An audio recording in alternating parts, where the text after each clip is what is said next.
Ça y est, vous avez vu, donc nouvelle DA au niveau de la chaîne. Il y aura des trucs qui seront mis en place à ce niveau-là également. D'autres encore, toujours plus de nouveautés. Et on va du coup avoir les news, évidemment, qui reviennent. L'actualité Yugi, c'est ici tous les mercredis. Les mercredis, évidemment. À partir de 20h, pour une fois on a commencé à l'heure. Pour une fois. Et aujourd'hui, on a beaucoup de choses. Oui, la barre des 400 ventes est passée, vous le voyez ici, on est passé à 406. On est passé à 406, il y a... déjà on est passé à la barre des 400 avant 2025, déjà. Merci infiniment à tout le monde, clairement. Clairement, c'est une vraie réussite. Que dites-vous de faire une petite plongée dans les news? Du coup, que cette première semaine de janvier a à nous offrir. Moi je dis allons-y. Allons-y gaiement.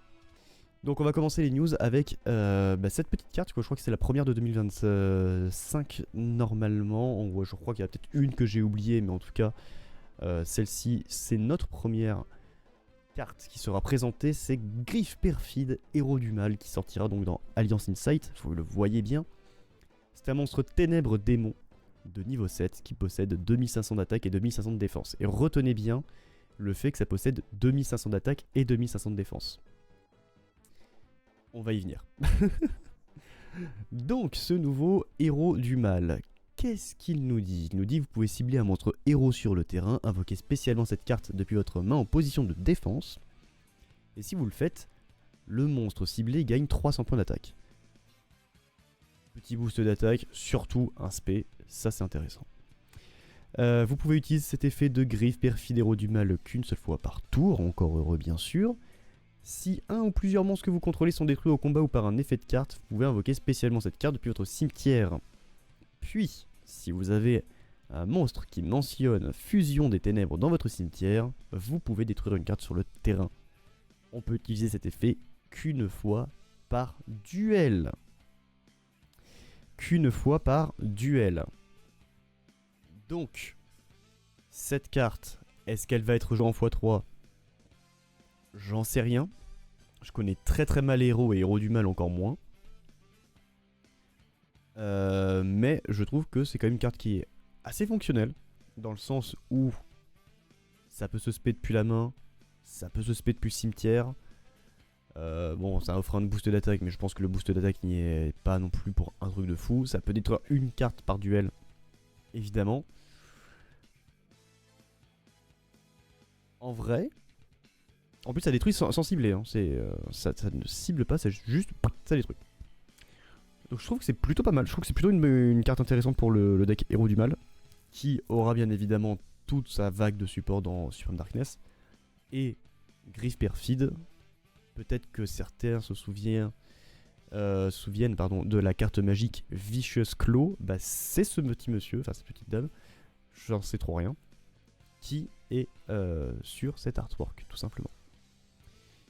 On va commencer avec le Pégase aux ailes de feu, le cheval céleste cramoisi. Donc c'est un monstre feu bête à effet de niveau 6 avec 2250 d'attaque, 1800 de défense. Si votre adversaire contrôle plus de monstres que vous pouvez invoquer spécialement cette carte depuis votre main. Et si vous le faites, elle peut attaquer directement ce tour. Ça c'est rigolo, ça peut gagner au time. Ça j'aime bien. C'est totalement inutile. Mais j'aime bien. Donc on peut invoquer spécialement Pégase ailes de feu que une fois par tour de cette façon, évidemment. Lorsque votre adversaire active un effet de monstre sur le terrain, on peut infliger des dommages à votre adversaire égaux au nombre de maillons de la chaîne de cet effet x 300. Assez marrant. Assez marrant comme effet. Ça utilise la chaîne en elle-même, c'est très rigolo. Si vous le faites, cette carte ne peut pas être détruite par des effets de cartes activés avant cet effet dans la chaîne. Un peu tricky comme ruling, mais rigolo aussi, pourquoi pas. On peut utiliser cet effet de Pégase aux ailes de feu, le cheval céleste cramoisi qu'une fois par tour, évidemment. Mais écoutez, en vrai, pour burn de loin, ouais, moi je dis why not. Pour burn de beaucoup, c'est plutôt cool. Tu peux taper direct avec si tu l'aspect. Comme je disais, ce sont des cartes qui sont rigolotes. Il y a la deuxième après derrière hein, qui est évidemment un autre retrain parce que bon bah on connaît le Pégase de feu, le cheval céleste cramoisi. À peine long, ouais, non, mais clairement. Clairement quoi. Et l'autre retrain c'est le dragon serpent nocturne, le dragon maléfique. Je pense que vous voyez de quel monstre Vanilla il s'agit. Le nom des cartes sera aussi long que les effets. T'imagines pas les decks pendules, mec.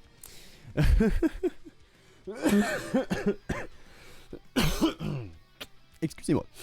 Du coup, le dragon serpent nocturne, le dragon maléfique, donc c'est un dragon ténèbres évidemment de niveau 7 avec 2350 et 2400 de défense. Je crois que c'est les mêmes stats d'ailleurs, si je dis pas de conneries. Oh, le support Endymion. Help. On peut sacrifier un monstre ténèbres depuis notre main ou terrain pour invoquer spécialement cette carte depuis notre main. On peut utiliser cet effet du dragon serpent nocturne, le dragon maléfique, qu'une fois par tour. Et lorsque cette carte est détruite au combat, on peut cibler un monstre contrôlé par l'adversaire et l'envoyer au cimetière. Puis, on peut invoquer spécialement cette carte. Honnêtement,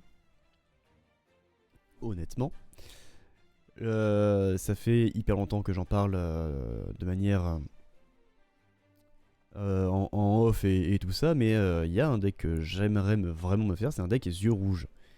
Ce sont des monstres ténèbres de niveau 7. On peut derrière faire des Xyz rang 7. Et cette carte, elle peut facilement le faire, donc moi je suis assez content de cette carte en vrai de vrai.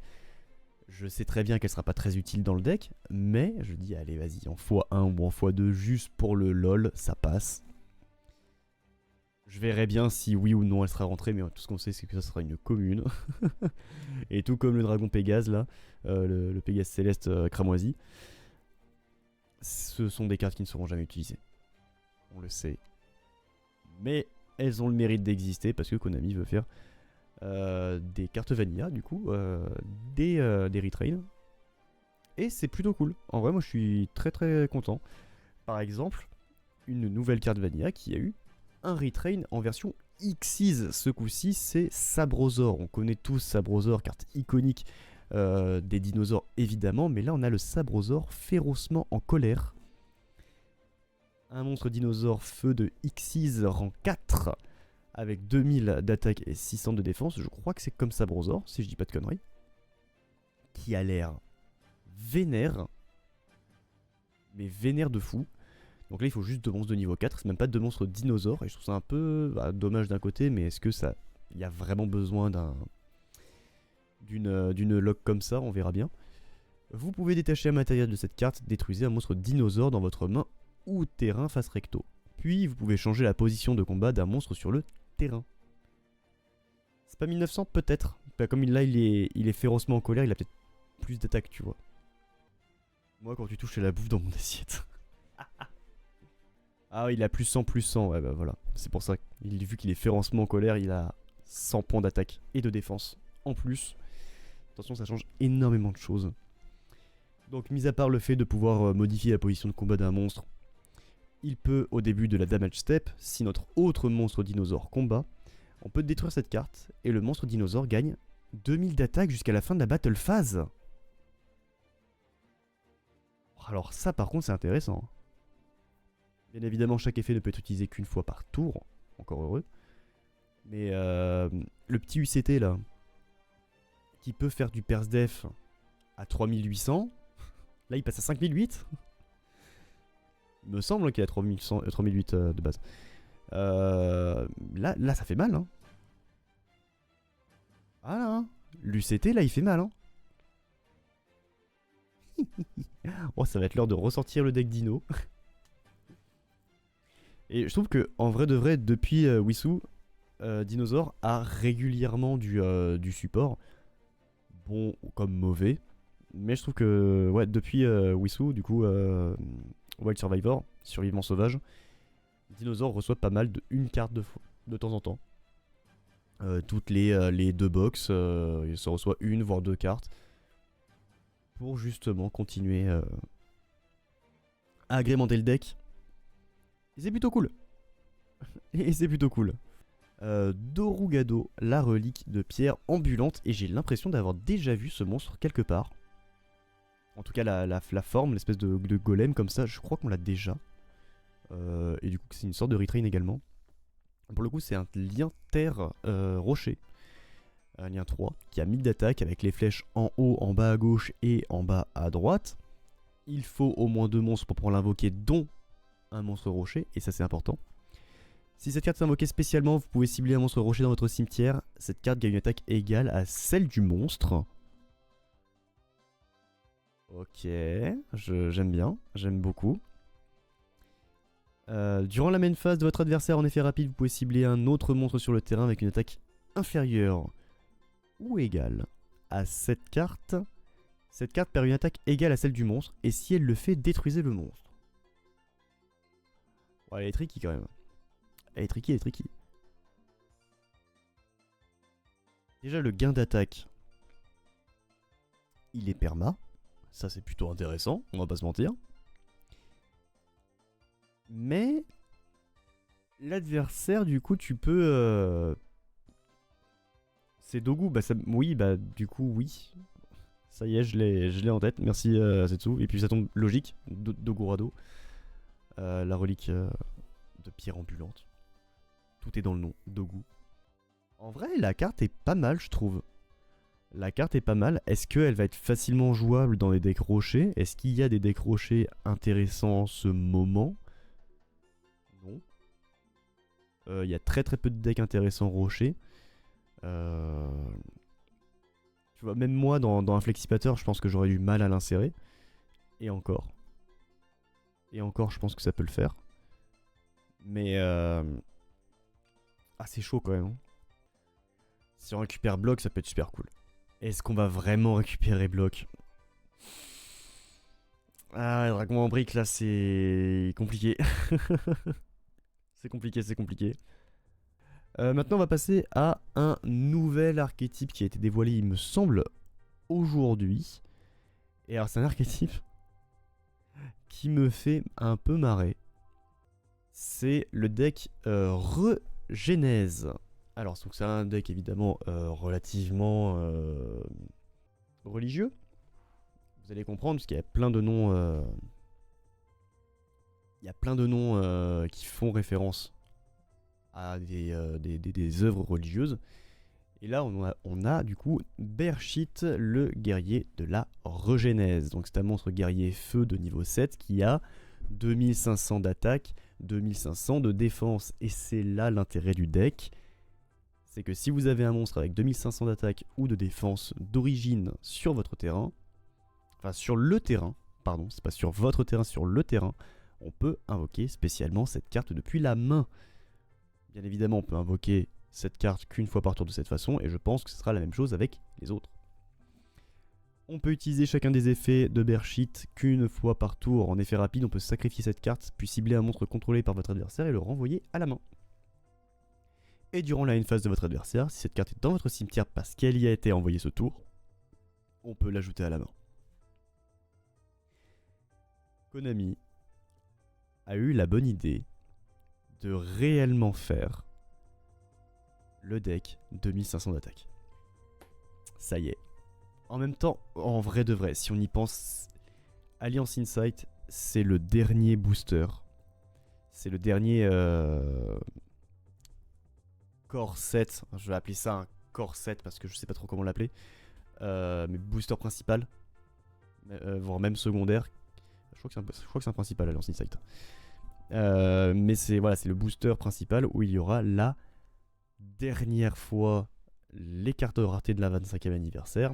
Et depuis le début, ils nous ont sorti le dragon de la fierté, les magiciens de l'unité, machin, je sais pas quoi là. Et ça joue avec le chiffre 25. Et ben là, on a tout le reste. On a tout le reste de l'archétype qui est présent. Et franchement, les cartes sont bonnes. Ils ont fait ça un truc viable. En plus de ça, comme disait Tsu, c'est un support indirect à Blue Eyes, à Dark Magician. Évidemment, on l'a vu un peu plus tôt avec Hero.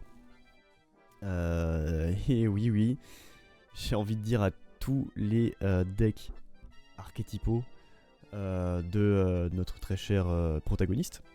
Passons du coup à l'autre monstre, pardon. Ouh, je vais y arriver. De l'archétype.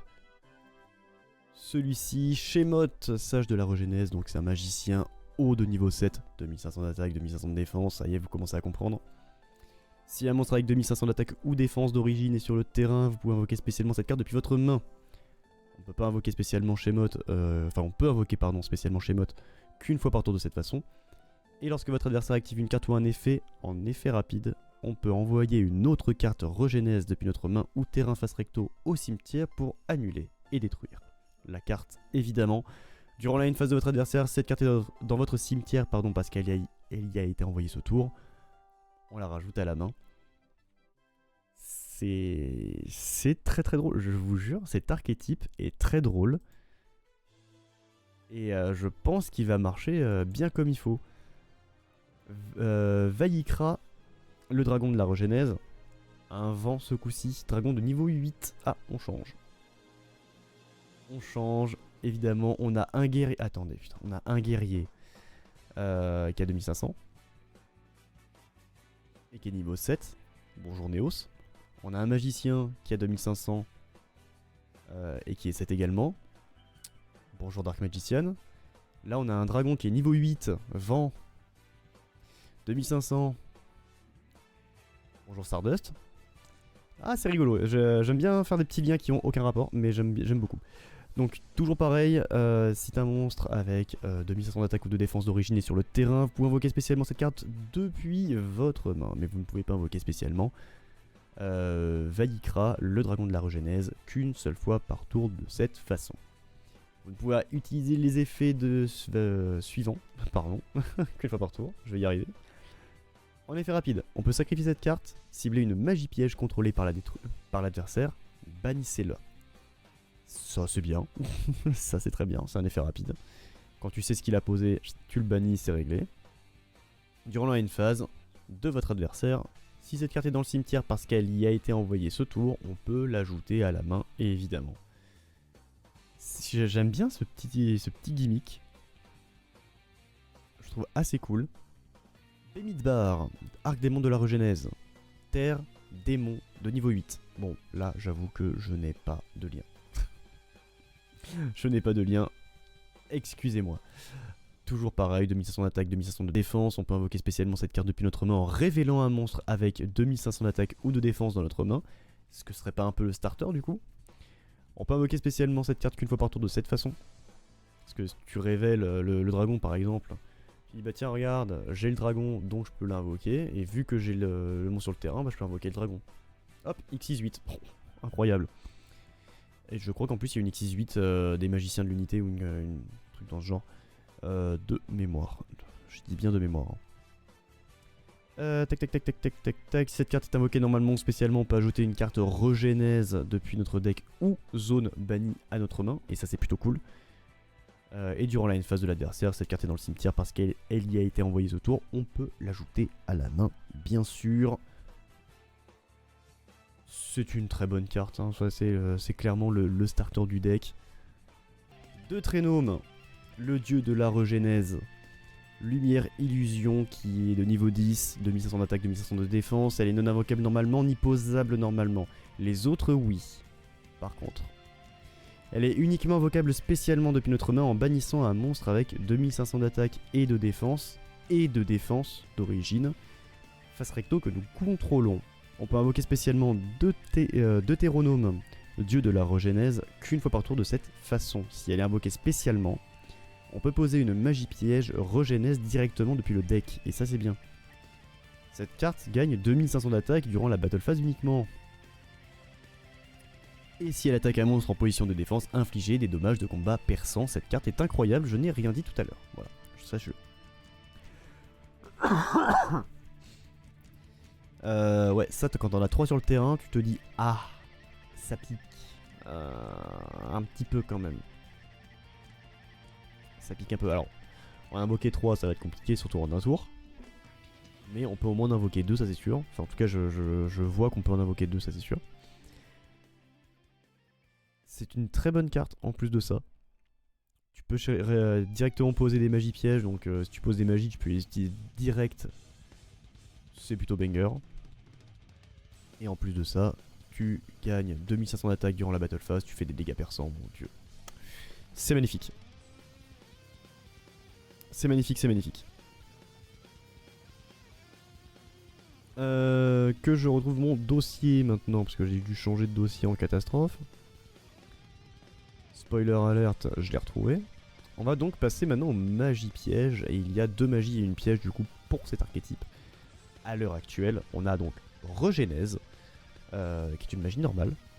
Prenez un monstre Regénèse depuis votre deck et soit ajoutez-le à votre main, soit envoyez-le au cimetière. Ou si vous contrôlez un monstre Regénèse, on peut ajouter un monstre avec 2500 d'attaque et de défense depuis votre deck à votre main à la place. Donc ça veut dire qu'on peut récupérer les autres cartes qui ont 2500 d'attaque def sans nécessairement que ce soit un monstre Regénèse. C'est plutôt quand même plutôt cool, on va pas se mentir.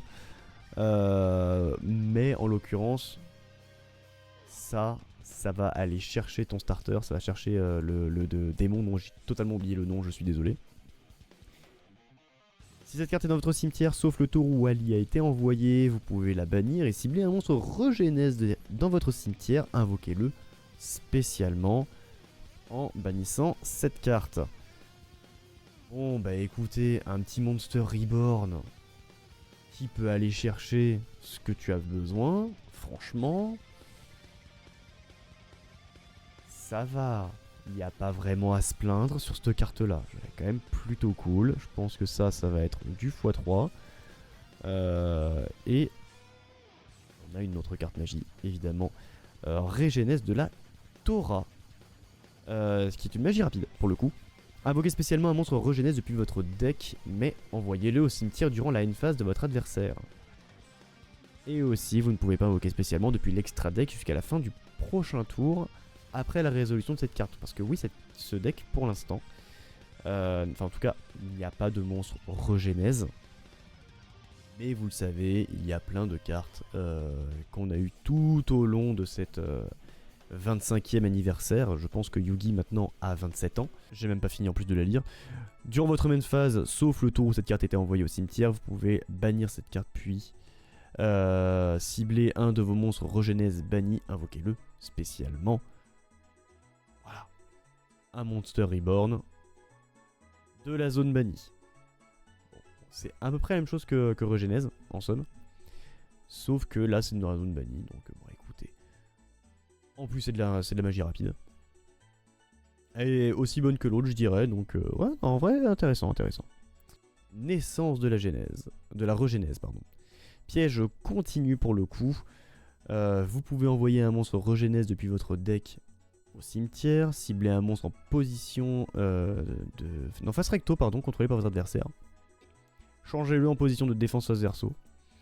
Durant le tour de votre adversaire, vous pouvez envoyer cette carte face recto depuis votre zone magie piège au cimetière, invoquer autant de monstres Regénèse de noms différents que possible depuis votre main, cimetière et ou bannissement.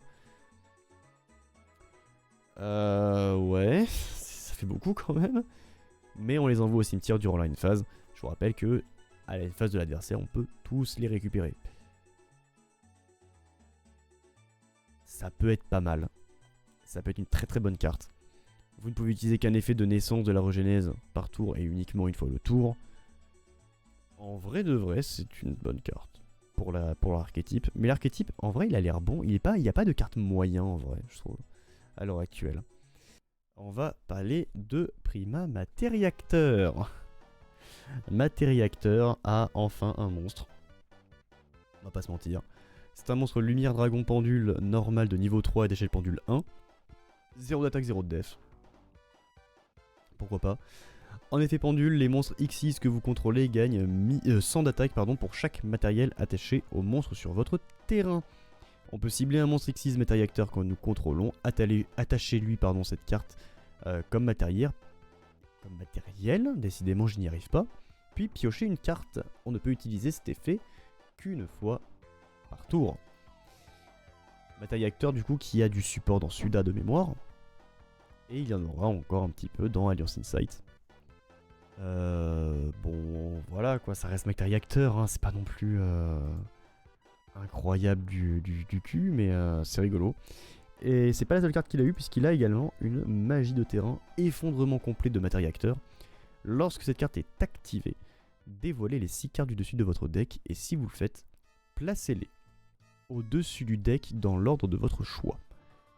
Une fois par tour, on peut payer 1500, invoquer spécialement un monstre Xyz Mech Reactor depuis votre extra deck, en utilisant un monstre normal de niveau 3 que vous contrôlez comme matériel. Ceci est traité comme une invocation Xyz bien sûr. Et aussi on ne peut pas invoquer spécialement, excepté des monstres Xyz depuis l'extra deck le reste de ce tour. Si un monstre Xyz est invoqué par Xyz, vous pouvez attacher la carte du dessus de votre deck à un monstre Xyz Mech Reactor que vous contrôlez.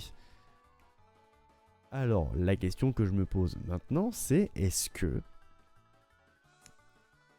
Mech Reactor, qui sont des monstres, un deck Xyz 3, ça peut coller avec Gobelin, qui est un deck Xyz 3?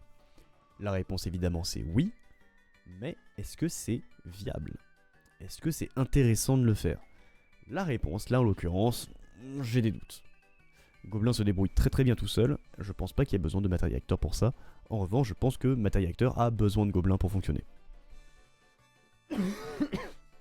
Ou d'autres techs de niveau 3 bien sûr, pour pouvoir être relativement efficace. Je ne sais pas ce que va donner le deck, sincèrement je ne sais pas du tout, donc si vous avez une réponse à donner, bah, n'hésitez pas à soit l'indiquer dans le chat ou encore en commentaire. Je rappelle que ce live sera une vidéo YouTube dans la semaine. La dernière carte qu'on aura à traiter, ça va être celle-ci. C'est la promo V-Jump, la prochaine promo V-Jump qui sortira, je l'ai sous les yeux. J'ai la date sous les yeux. Le 21 janvier 2025. Voilà, donc c'est la promo V-Jump de mars qui sortira en janvier. Du coup, elle s'appelle Ukanomitsune no Tamayura. C'est un monstre lumière bête synthoniseur de niveau 3. Est-ce que ça collerait avec le deck de Luca? Peut-être. Évidemment, tout le monde le dit, donc je pense que c'est le cas. Ça a 1500 d'attaque, 300 de défense. Si on contrôle un monstre lumière, bête, plante ou elfe de max niveau 4, on peut invoquer spécialement cette carte depuis notre main. Un monstre qui a été invoqué par synchronisation en utilisant cette carte gagne ses effets. Plus 500 de défense, pourquoi pas. Votre adversaire ne peut pas cibler cette carte en position de défense avec des effets de carte. Et ça c'est bien. Et ça c'est bien. On peut utiliser bien évidemment chaque effet de cette carte qu'une seule fois par tour, sinon bah, c'est craqué, on va pas se mentir. Mais c'est plutôt intéressant. Je pense que c'est une carte qui peut fonctionner avec Luca, évidemment, tout le monde le dit, donc ça doit être vrai. Donc ça veut dire que cette carte-là, on l'aura pas tout de suite. On l'aura très certainement d'ici 8-10 mois, je pense. Peut-être l'année prochaine.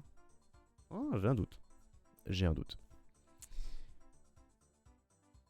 En tout cas, messieurs, dames, c'était donc les news en termes de cartes.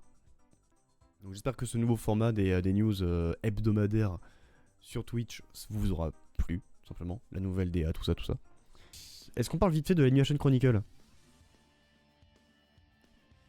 L'Animation Chronicle, je l'ai posté ça il n'y a pas si longtemps, en général. Alors, je disais le 21 décembre, pour être plus précis sur la série Chronicle, il s'agit d'une mini-série diffusée sur la chaîne YouTube OCG de Yu-Gi-Oh! Où chaque mois, dès avril, il y aura un mini-épisode par mois concernant un archétype. Parmi ceux, vus dans la vidéo promotionnelle diffusée début 2024. On commencera en avril avec Sky Striker, puis White Story avec Ecclesia. Je pense que pour les gros lore, il y aura plusieurs épisodes axés sur un archétype, par exemple comme sur Branded, on aurait un épisode sur Dogmatica, un épisode sur la Tribrigade, etc., etc. Apparemment, ça a changé. On a eu plus de précision. On a plus de précision à ce niveau-là. C'est-à-dire qu'on aurait un mini-épisode. Ce qu'on appelle un short. Un short dans l'animation, c'est pas un short YouTube. Hein, c'est pas un format vertical de 1 minute. Hein. C'est entre 5 et 7 minutes. Un épisode contenant intro, histoire outro.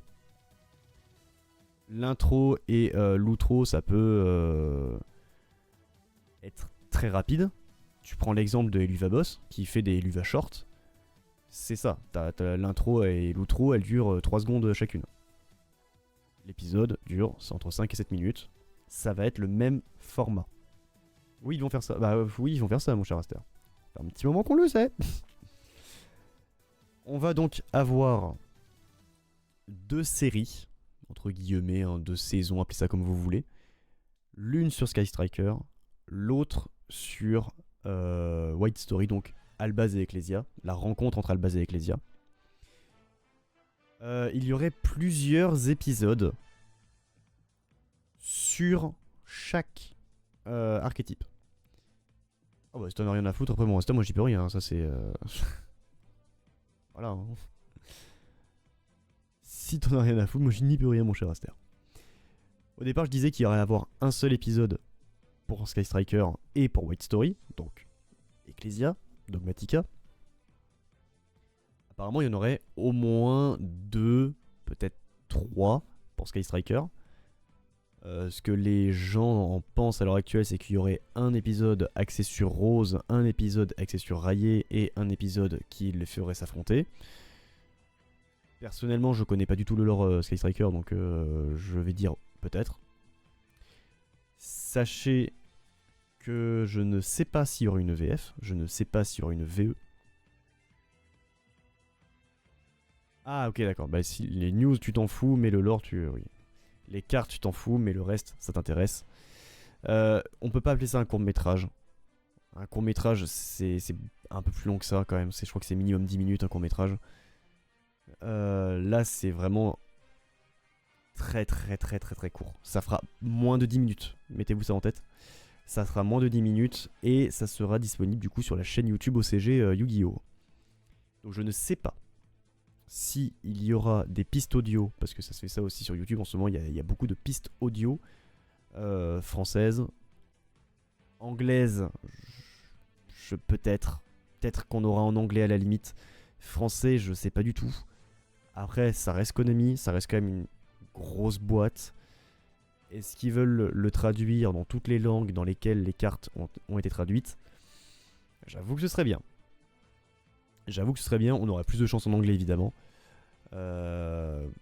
Personnellement je m'attends évidemment au japonais, au coréen, au chinois et à l'anglais. C'est tout. Après ils peuvent bosser les sous-titres évidemment. On connaît les sous-titres YouTube. Hein. C'est pas la joie. Pardon. Mais en tout cas voilà. De ce qu'on en sait à l'heure actuelle, il y aurait plusieurs épisodes sur Sky Striker, plusieurs épisodes sur White Story, mais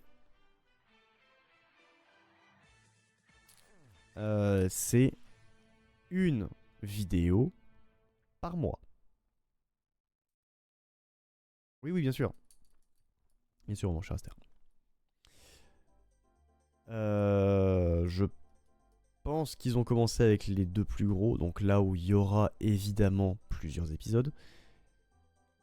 On sait que par exemple, je pense que pour Yeux Bleus, peut-être qu'il y aura 2 épisodes, peut-être pas. Pour tout le reste, sincèrement, je pense qu'il n'y aura qu'un seul épisode.